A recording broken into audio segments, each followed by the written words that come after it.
guys, let's begin. I'm sharing my screen. Just do let me know if you're able to see the presentation. Visible? Yes, Priyanka. All right. Yes, yes. Okay. So let's start. So hey guys, a very good afternoon from Singapore and good morning in India there.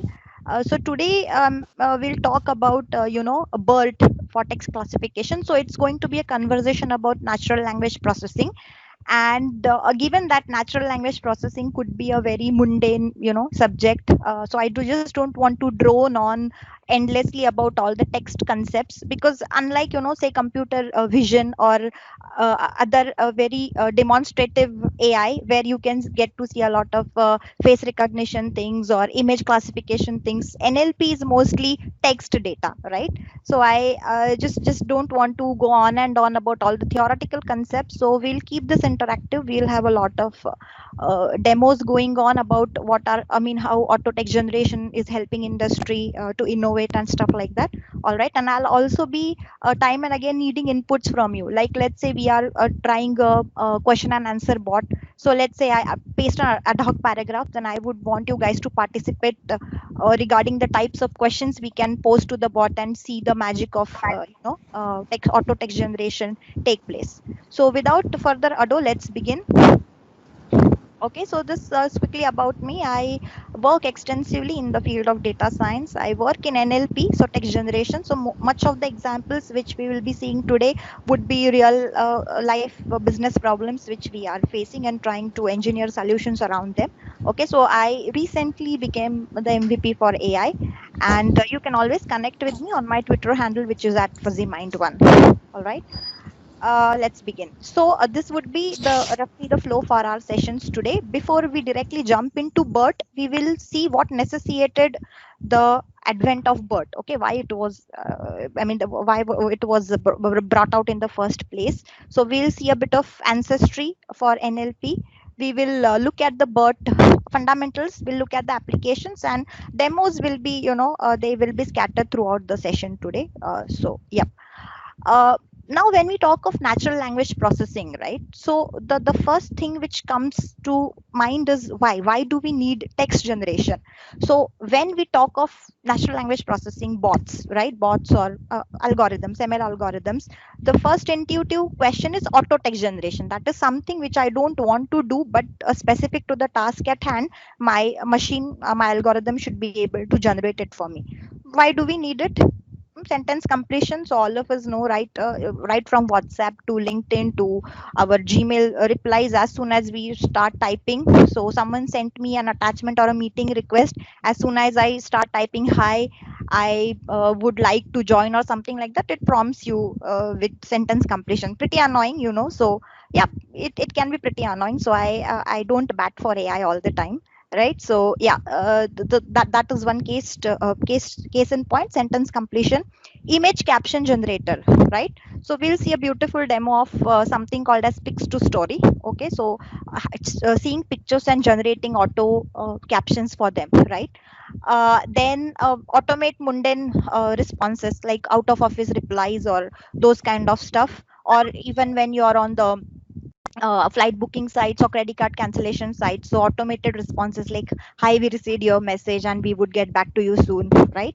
Then automate tasks like even summarization. So you have a humongous text corpus and you want a succinct or a brief overview of what that text says, right? So those kind of stuff. Even for creating brand slogans or innovative marketing campaigns, and training bots, voice bots or speech to text bots, those kind of scenarios, right? So we will quickly see how, so all the other test cases which you use cases which we saw here are pretty, we are well versed with them. So sentence completion or automated messages response, right?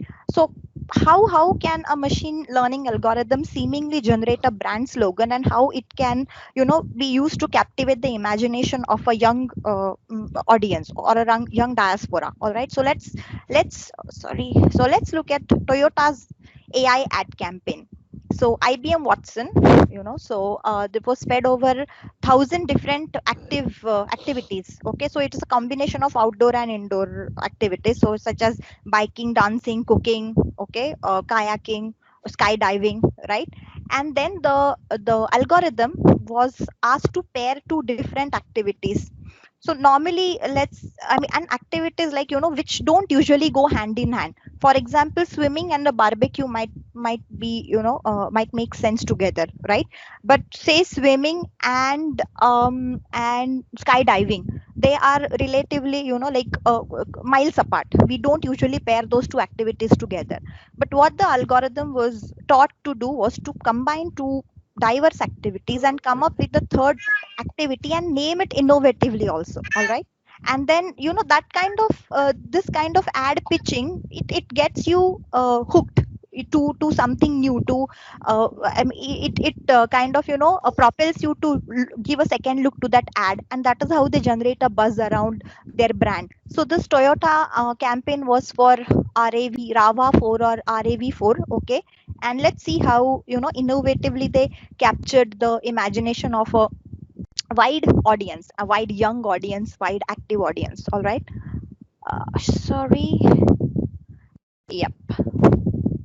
So this is the Toyota ad. Let me know if I should maximize my screen. I better do. Okay. Right. Let's start.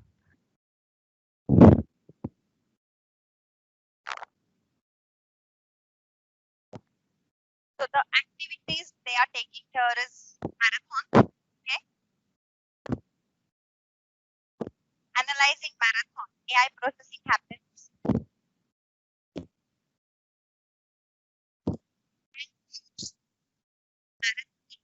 Priyanka, your voice is getting like it's very low now.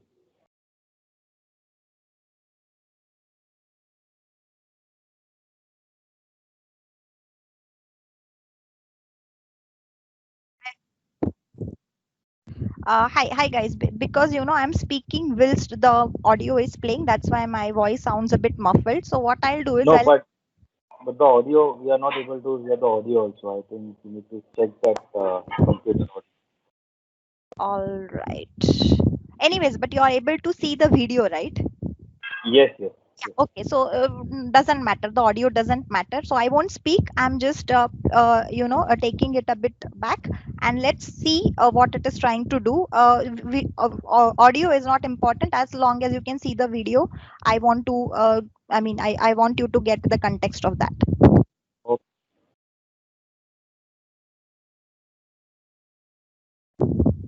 So it took two activities, which was marathon and luge, and maybe, it makes sense or no sense. It came up with the third activity on its own without having a human intervene. So it was trained on couple of thousands of activities, right?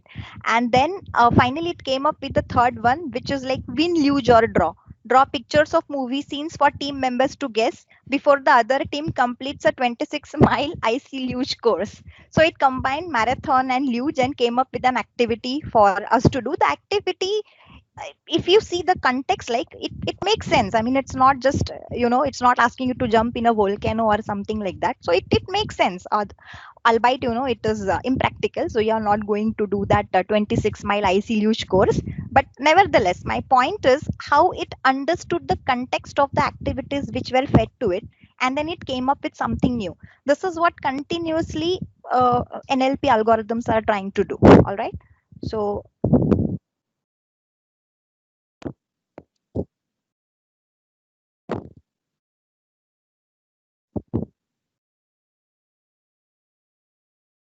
all right. So that is what I wanted to highlight. Every time you play the ad, it will come up with a new activity, right? So this is not something which is predominantly predefined. Every time you play the ad, if you want, I could paste the link. Every time you play the ad, you will see a new set of activities. So every time I, play this video in my NLP sessions, every time I am myself surprised that sometimes it comes up with kayaking and something barbecue. Sometimes it comes up with this marathon and luge. I'll just paste this link in our chat window for you guys to experiment. Oh, sorry.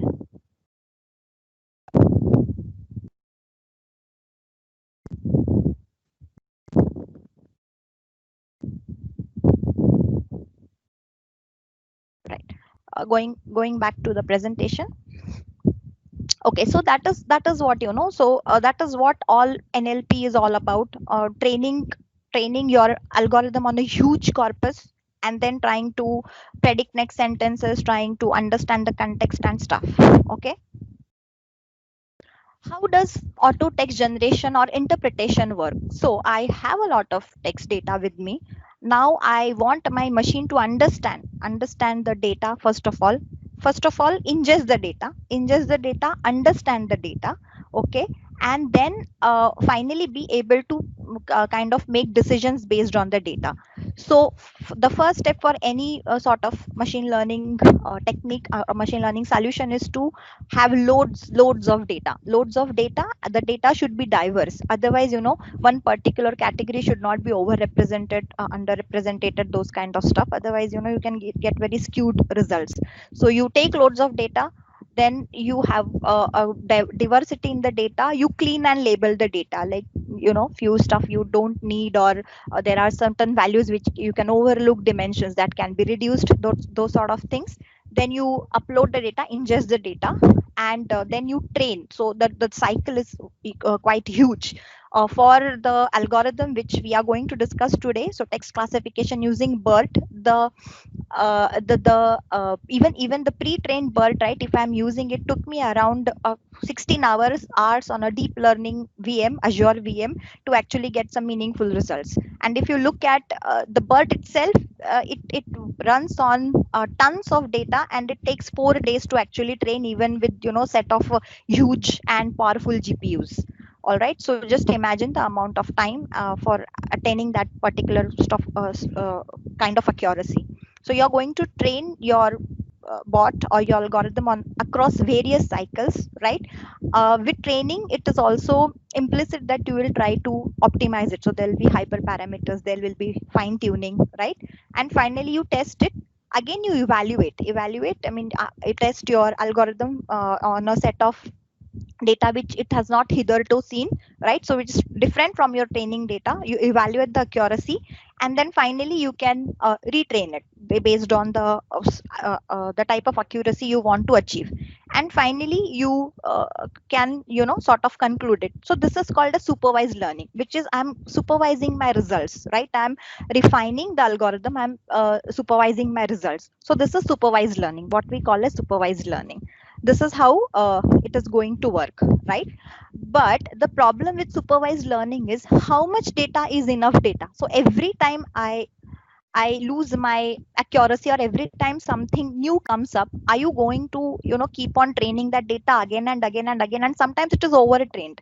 Sometimes what happens is you need to achieve that fine balance between the correct accuracy, desired accuracy. So 100% accuracy doesn't mean that your model is absolutely super, and it is not going to make any sort of mistakes in the future, right? So there's a fine balance between these things. So in supervised learning, the problem is how much training or how much learning is enough learning. Okay, just hold this point for a while. Okay, the point is important because we will see how it affects our BERT stuff. Okay, now before we go on to getting a bird's eye view of the language models, actually, like Cove and Elmo and ULM Fit, and finally how they all set the path for BERT. Okay, before that, for data itself, right? So let's say I just want to search data in my organization. So to put that into perspective, let's look at, for example, I have documents like this, right? So in my organization we have something called as call reports, which is analysts. So I work in an investment firm. So analysts in my investment house, they go across to clients, potential clients for investments, and they document the client details in a sort of template which is called as call report. So it is like, what are the shareholders, and what are the prospects, and what is the IPO, what are the annual earnings in 2019, those sort of stuff. Okay, investment stuff. Now the thing is, if these documents have been in our system for, let's say, 20, 30, 40 years, right? So terabytes of data. One particular analyst wants to search a, let's say, a keyword, right? He wants to search a keyword in one of the documents, say something like major competitors of this firm. So yeah, so for example, or which of the clients he has acquired, they work in the networking domain, or they work in some particular geographical region. How do you do that? Any ideas? So just feel free to comment in the chat window. What would you do? It's not possible to store all this in a database, right? You don't actually put all this in a database and then you are not going to search sentence by sentence. It is, we are talking of terabytes of data and acquiring results, so achieving results in maybe fraction of seconds, microseconds. Okay, so you have a lot of you have a lot of tools to do that, which common most common of which are using the Lucene inverted index, which is Elasticsearch or Azure Cognitive Search. Okay, so they are also based on, I mean, they are the first precursors of trying to understand data, trying to search data. Okay, so the first case study, before we understand the importance of BERT or why the BERT was necessitated in the first place, let us look at all these real life business case which we faced. Okay, so we have all these terabytes of data gathered for over a decade or more in our organization, and now one particular user wants to search a particular word in all those documents.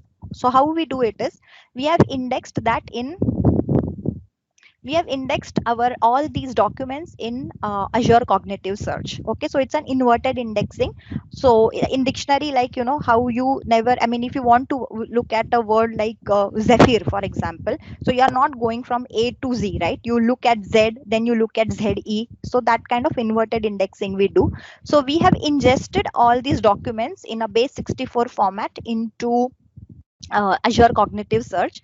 And let's say now I want to search a key phrase which is ESG. Okay, it's environmental social governance. And then it is going to actually extract that text from my terabytes of data, so over a million documents, and then they are going to actually pinpoint the key phrase to me, which is what you do in Google search, right? When you're trying to search something, it will highlight the term which you're trying to search.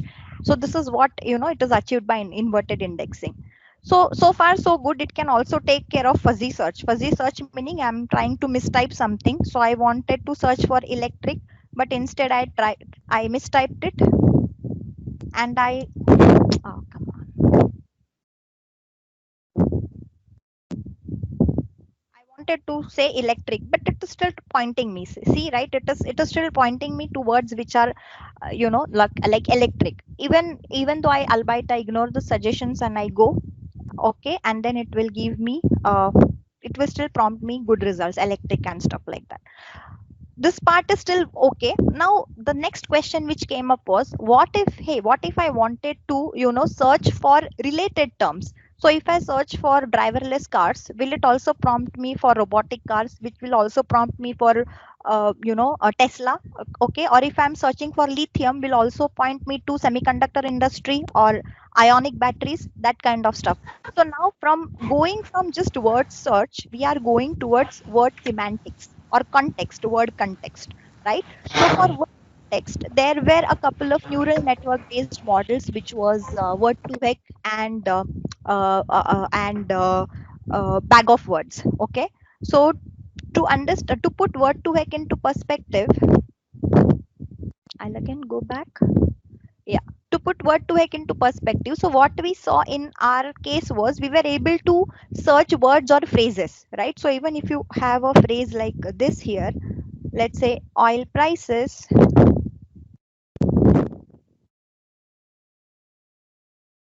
oil price, even if you have this phrase and I search it, even if the phrase is situated bit apart, right? So it's all oil price sometimes might be together, sometimes it could be like apart. So this is oil and this is price here, right? So still it will search that kind of stuff. But now related word search, semantic search, synonym search, that kind of thing is made possible by our next neural word embedding model, which is called as the Word2Vec. So to understand the Word2Vec, for example, if I'm searching for lithium, right? And if I say show nearest, it is going to show me everything which is near to lithium, which is the metals vanadium, molybdenum, rare earth. These are rare earth metals, absolutely. Or whilst I'm typing lithium, what happened? Okay, whilst I'm typing lithium, it will also give me other related words like lithium ion batteries, right? So lithium is a very important constituent of ionic batteries, and it will prompt me those kind of suggestions. Or it is also going to help me with similar words. So words which are similarly close together, semantically close together, they will have a they'll be situated near. So if you imagine a vector space, okay, so imagine the numeric xyz axis, then words which are semantically similar, they will be close together. So the angle between them will be 0, which means the cosine distance between them should be 1. Let's go back to our trigonometry days. So cosine of 0 is 1, right? So which means if the angle between them is 0, there is there is a, I mean, 100% probability that those words mean similar. So if I type king and if I type monarch, for example, and I'm going to show similarity, then they are closely situated together. So 64% probability is that they mean the same thing, right? But if you try king and you try any suggestions, king and pauper, for example, right? Show similarity, that they are situated wide apart because they, I mean, absolutely mean the opposite. They are the opposite ends of the spectrum. So word2vec kind of gave us the ability to understand word context and derive semantically similar words together. So talking of lithium, it will give me, talking of green energy, right? So greenhouse gas emissions or green energy, if I show nearest, it will do all these things, right? GHG emissions, CO2 emissions, carbon emissions, which basically mean the same thing. So word2vec is a next step in enabling us to have a more contextual hold on our data. Okay, so word2vec, till that end, it serves our purpose. The problem with word2vec is it can take in only a limited context. So if my text is running for like lines and lines together, and on the second page I want a word which is somewhere residing on the first page, then this is where all these models fall short because their memory is limited. So they can understand the context for one or two sentences, and then they lose it, right? So they can't really remember that on the 500th page what I'm talking of, and I'm referring to something on the first or second page. So the context and the memory limitations come into here with word2vec models. Going back, okay, so with this, then when having explained word2vec models, right, we will look at contextual word vectors. So just there's something very important and inherently built into called as attention sequence to sequence, right? What does that mean? So let's say if I show you a picture like this, right? So this is the picture. These are some of the discerning characteristics of that picture.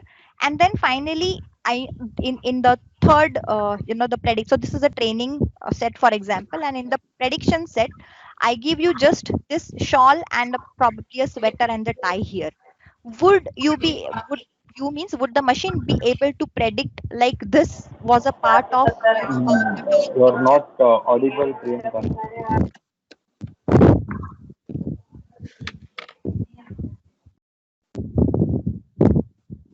Hello, Yes, now.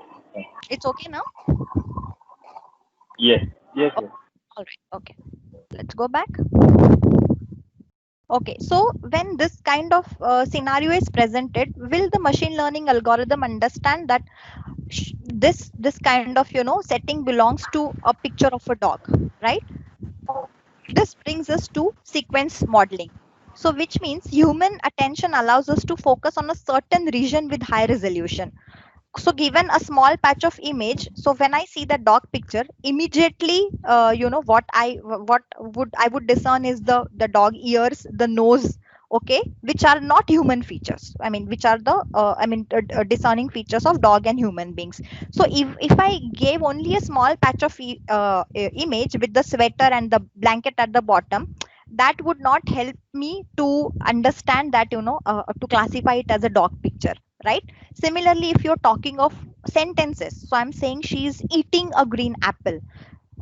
forget the color. Now look at the stress on the sentences also. So when I just say eating, forget she, forget all other pronouns and all other connecting words. As soon as I say eating, the immediate next prediction is that it has to be a food item. Okay, the color is okay, what kind of color she is trying to eat or whatever, but then the high attention is on words which are going to give you context. So as soon as you're saying eating, the next, I mean the machine tendency would be, the algorithm tendency would be to predict a food item, right? The color, it describes the food but probably not a high attention feature, right?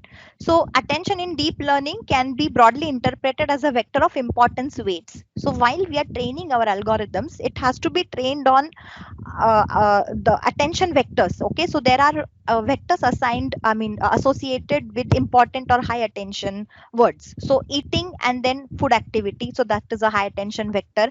Color, or maybe the pronouns are not that much weighted. So this is how you go on training the algorithm for predicting the context and the next word.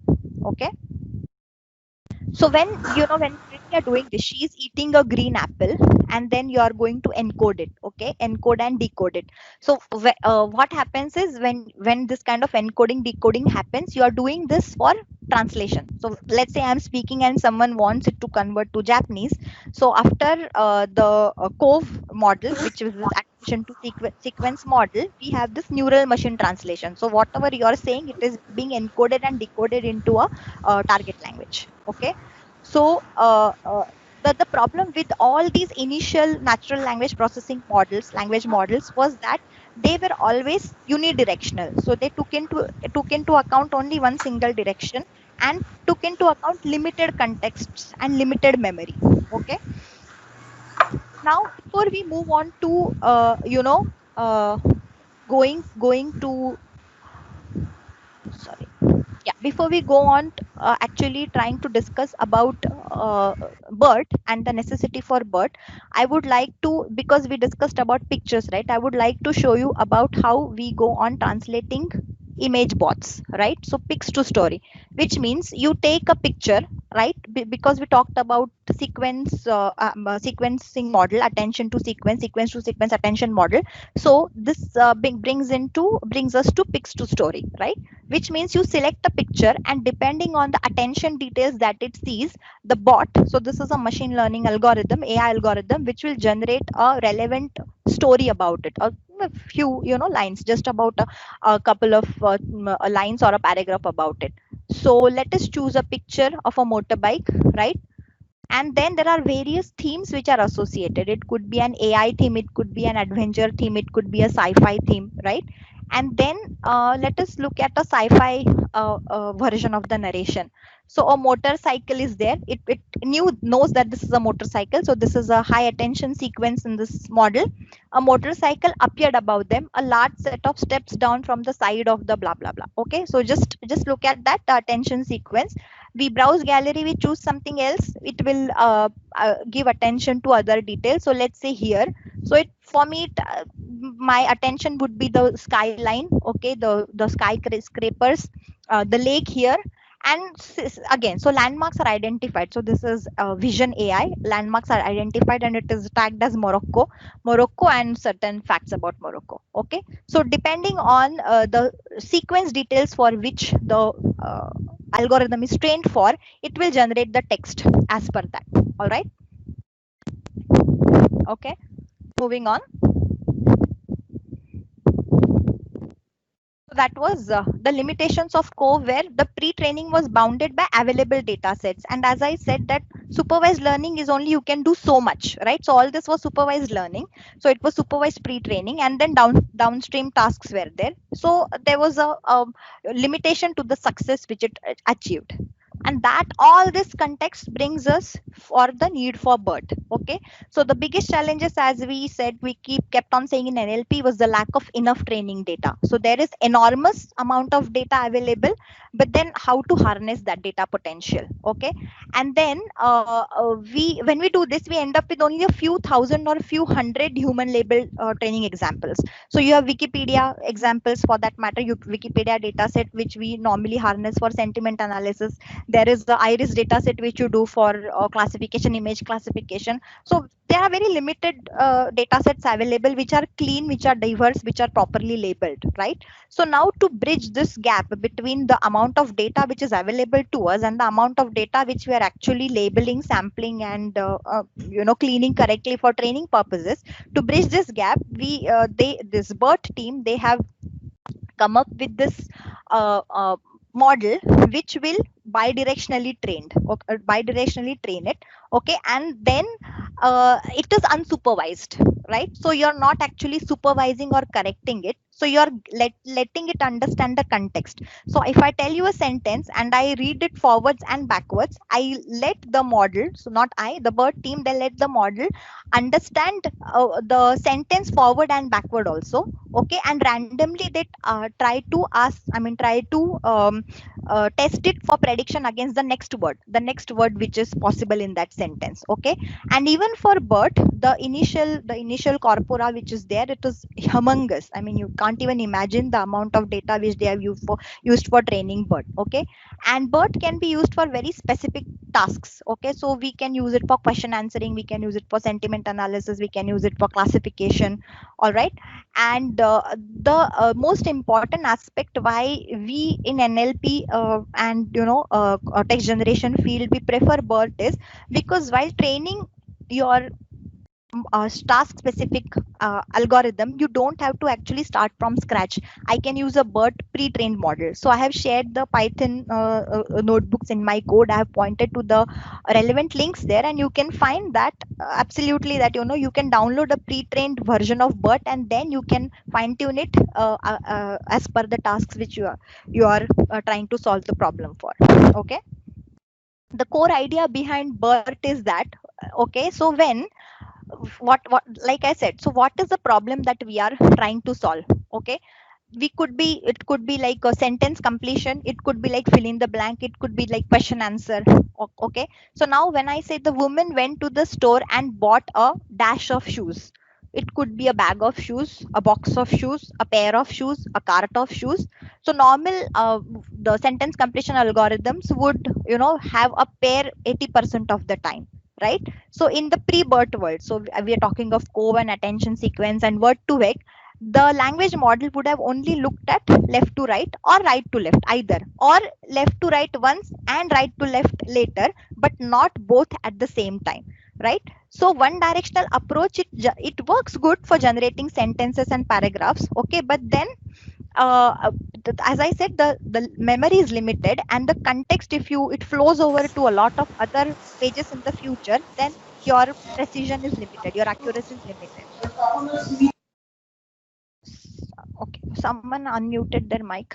All right, so this is the BERT fundamentals. It is a language model which is bidirectionally trained at the same time. So I'm not saying that it trained once in this and then trained backwards. No, at the same time it is bidirectionally trained. How it goes, we'll see immediately in the next slide. And that's how we can have a deeper context. Okay, so when I was saying that she has brought a dash of shoes, okay, so bag, box, or whatever, because of the bidirectional nature of BERT's training, it can give much more accurate results, right? And then instead of predicting the next word, so what most language processing models did before BERT was, when asked to generate auto paragraphs or auto sentences, what they would do is they would try to just predict the next word, then the word after that, then the word after that, something like that. Sometimes it did not make any sense also. So people who have worked in LSTM, long short term memory neural networks, and used it to generate paragraphs or summarizations, even the most accurate models will give you text which does not make any sense for that matter, right? Well, half of it makes sense and most of it does not. So that's why what they used in BERT is something called as language masking, LM technique. Okay, So what that language masking works is, right? So these are some of the non-directional aspects of BERT. So as I was saying, right, so it can be like trained, it is simultaneously trained in both directions, from right to left and left to right. Okay, so now for example, when there's a sentence like she has gone to the no, she has opened a bank account. Okay, so the word bank, right, should it be context free? So this bank could be a river bank, or it is our normal financial institution bank, which is like a bank account of the bank of the river. Now context based models generate a representation for each word based on the other words in the sentence. Okay, so in the sentence, if I say I access the bank account, and a unidirectional, so normal, the pre-BERT era language models would represent bank based on the sentence, the context. Okay, but BERT, it represents bank using both its previous context and the next context. So what is the word before bank and what was the word after bank? It takes into account both of them. Just hold on, guys. This other boot camp is in progress. Just one moment. Hello. I'm so sorry, guys. So sorry for that. So now BERT will represent the both the context of the word before, occurring before it and after it. So not just the next word, right? And BERT is based on the transformer model architecture. Now, how does, these are just the theoretics, okay? Basically, what they explain is in the next slide. So let's say I have a sentence which is like, my dog is cute, okay, and then he likes to play. So the beginning of each sentence is a token, okay? So this is a token CLS. So my dog is cute. Second sentence, so which means after this there is a separator. It separator represents the next sentence. So my dog is cute, separator, he likes to play, separator, then it goes on like that. Okay, so if you know, normally when we talk of natural language processing, there are certain things which is called as tokenization, lemmatization, and analyzers. So which means I stemming, so which means I break the word down to their tokens or their verb forms. So gone, going, went, all will boil down to go. Okay, so playing, played will boil down to play, and then we remove all the unnecessary words like in, on, among, upon, and all those things. Plurals we remove. Now uppercase we all convert to lowercase, case insensitivity, all those things. So these are called some of the language NLP specific terms which we do token embeddings. So we embed them, so we tokenize these words. Okay, and then segment, so which means we identify which words belong to which segment. So all my, the first sentence, they belong to the segment A, and the one which is after the separator, the new sentence, they belong to the segment B. And it also embeds the position of the words. So what was in the first segment A, what was the position of the word? In segment B, what was the position of the word? So it also does the position embeddings. Okay, and then it relies on attention mechanism that learns contextual relationships both ways. So if I say I have a dog, my dog is cute, the embeddings are done from right to left also, left to right also. Okay, now what is masking? So masking, what it is done is, we are not training it just on the text corpus. What we are doing is randomly mask a word and ask it to predict the word. Okay, so 50% of the words you are masking out, and then you are telling it, okay, my dog is mask it, and then you tell it that, okay, this mask belongs as cute. Same way, on the other side, you are masking randomly any other word in the second sentence, and then you're training it that this mask is so and so, and then test it. Okay, so test it again, test it whether it is given a new sentence again, it is able to correctly predict the mask, and then is it correctly able to predict that this sentence is the initial sentence or the next sentence. So this, my dog is cute and I like to play with him, so if that I like to play with him is given a token as is next, so that is the next sentence. That also it should understand. So the training for BERT is quite comprehensive. It is quite dynamic also, because we are at the time of training itself, we are randomly masking words and ask it to predict the tokens there for that mask. So that's why this language model is comprehensive and gives you a lot of accuracy, and it understands context for a long time. Okay, so it's not the memory is not short. So running into few paragraphs also, if you try to relate it back to initial stuff, it will still remember that.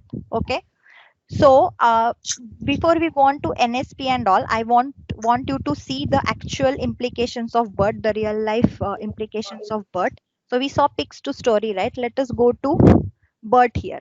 Okay, let us go to a question answer phenomena where you see BERT right in action. So this is a Q&A demo using BERT, right? So right, what we will do is, and this takes a bit of time, guys. So what we will do is we'll copy paste a paragraph from my call report. So let us take this, because it's a demo version. Some text will be truncated, so but it is enough for us to see how BERT works, right? No. Okay, copy, go here, and I paste. All right, so this is something like a Hon Hai company is the largest electronics manufacturing company.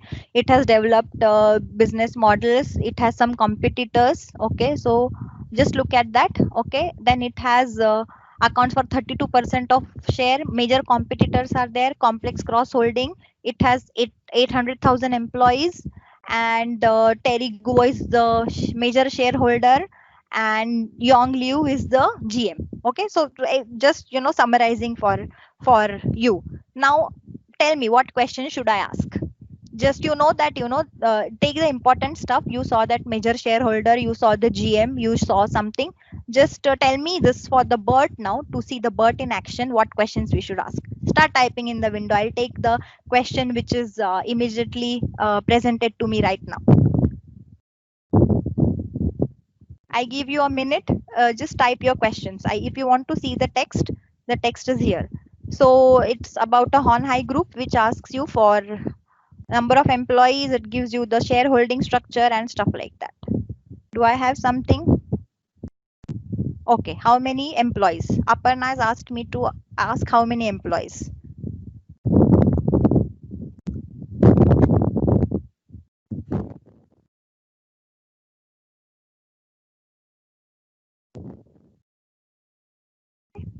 Right? Let me take another question. Who is lead? Okay, so let us see who is the chairman.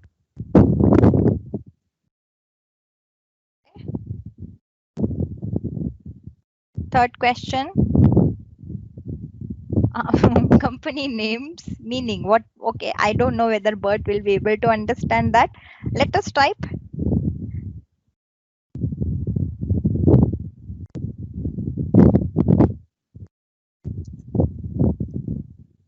Else here? Nope. Okay. Sorry.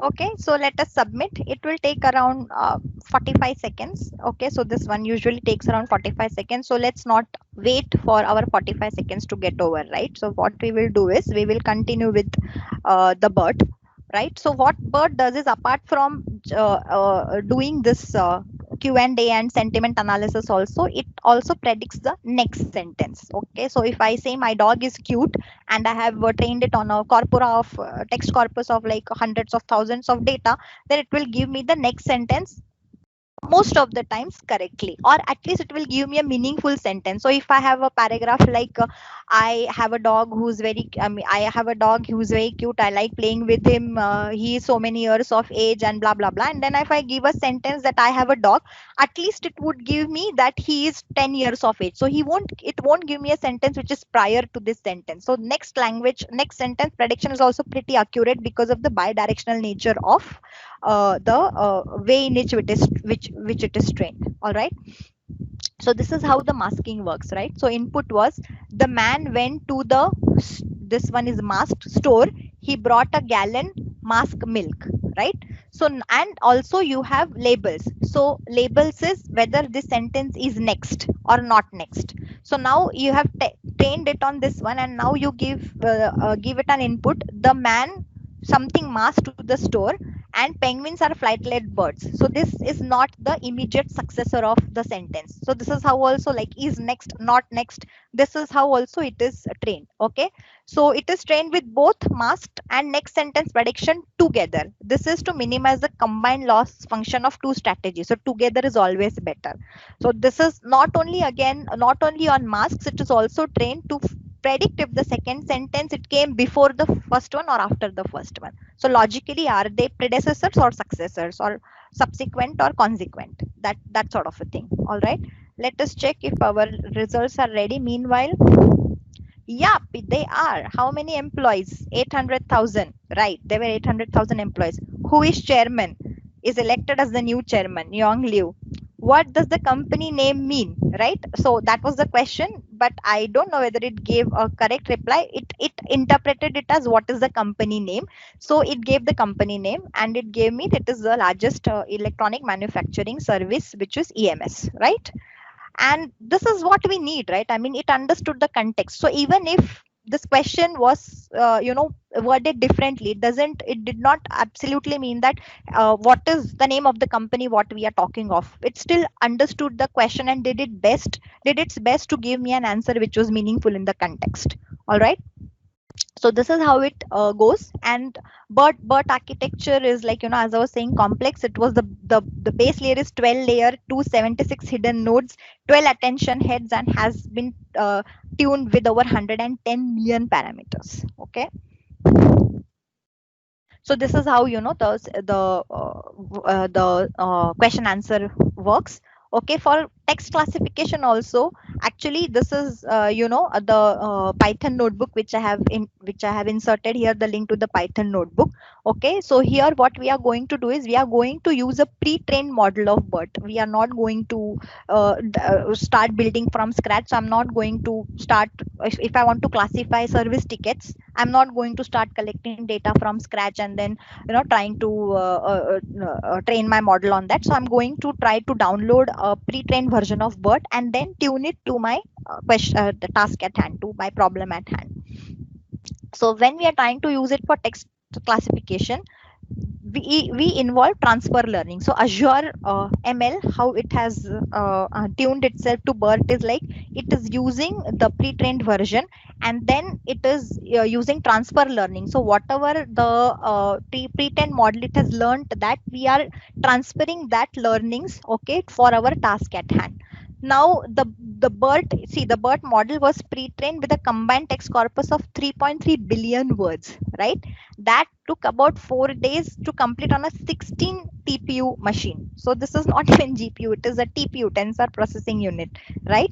And from that also, like from that pre-trained model also, if I have to use it to train my model, my task at hand, it is still going to take me a few hours on my GPU. And that is why my Python notebook is still running. It is still running in Azure Deep Learning VM and it is not yet completed training on that. Okay.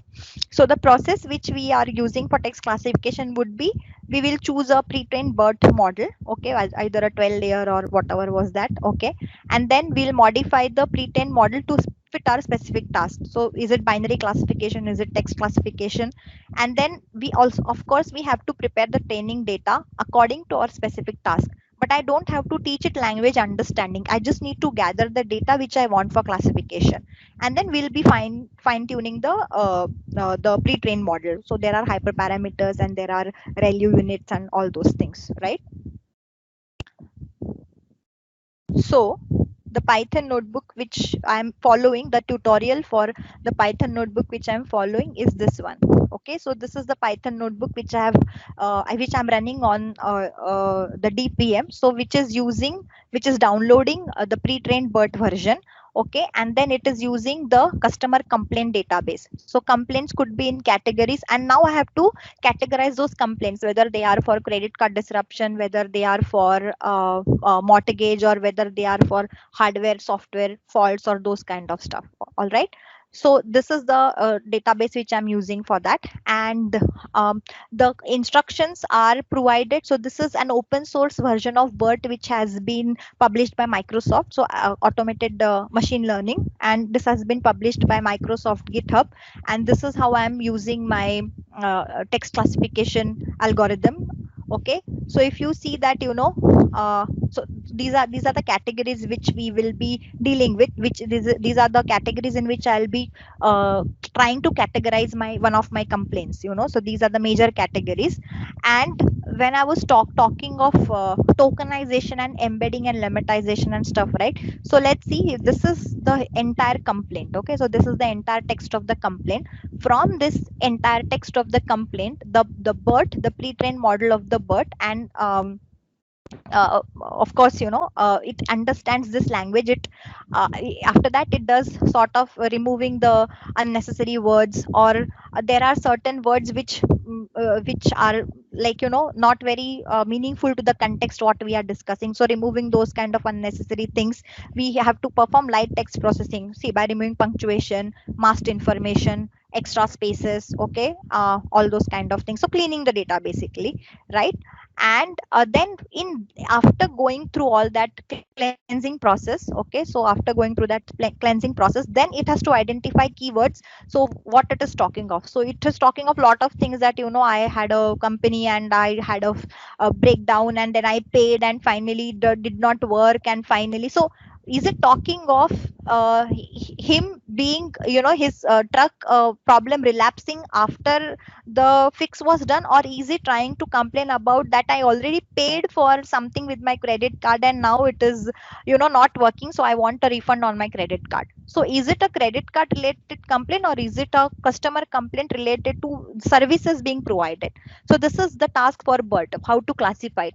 There would be overlaps, right? So there are problems which would fall in both categories. So here it's like a credit card related issue as well as a service provider issue. There would be overlaps, and that is where we have to retrain, and we have to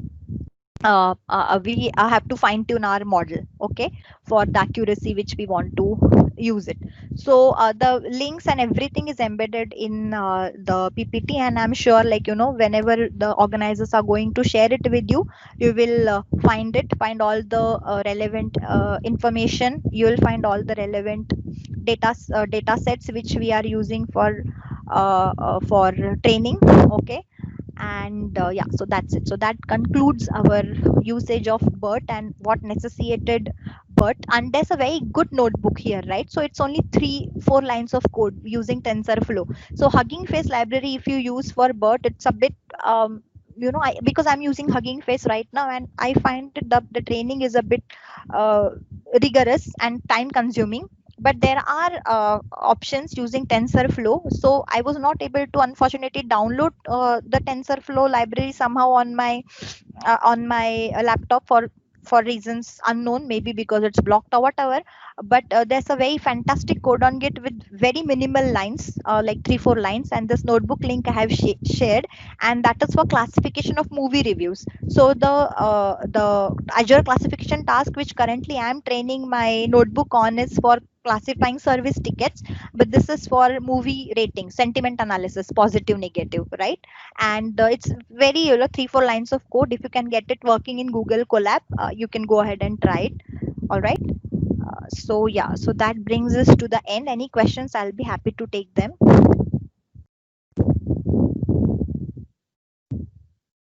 Okay, I just also wanted quickly, because we have 2 more minutes, I wanted to also show you that, how text analytics also plays a lot of role. So before even we moved on to BERT and all, there are language models and requirements which enable you to unearth key phrases and named entities from your text. Okay, so let's say I am again pasting the same paragraph about that company. Okay, and then if I go to a next step, it is going to help me to identify what are the key phrases, what are the personal identifiable information, like is there a name of a place there, or is there name of some geographical location. So see, it has given me key phrases, right? So Hon Hai, largest manufacturing, global logistic, unique business, which is sometimes all the model needs to to understand the context. So now the model need not require it has developed something. What it requires is just a unique business, focus on consumer products. What are the consumer products? EMS industry, names of person, people, countries, right? All those kind of things, right? And then so it has gathered the sentiment is neutral. Okay, so its sentiment piece is not going to the sentiment is not like very positive or negative. It's neutral. It's not talking of anything untoward or talking of any presenting a very fantastic scenario. It's neutral sentiment. And when we do this, entity linking is now, for example, as a layman, I don't know what is EMS, electronic manufacturing services, right? So it gave me all the links which I can look up. Yeah.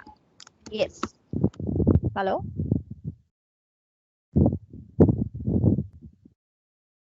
Okay, I thought I heard someone speak. All right, so it can give you all the links also to embedded entities which you can look up now. So who is Terigo? What are all these countries? What are all these Pegatron and Wistron and Jabil? Who are these competitors? So it has given you a comprehensive list on which you can look up these things. Okay, and also you get information on personally identifiable entities like names of people, geographical locations, geospatial indices, those kind of things. So again, a very integral part of sentiment analysis and NLP, natural language processing. All right, and yeah, so I would be happy to take any questions if there are any.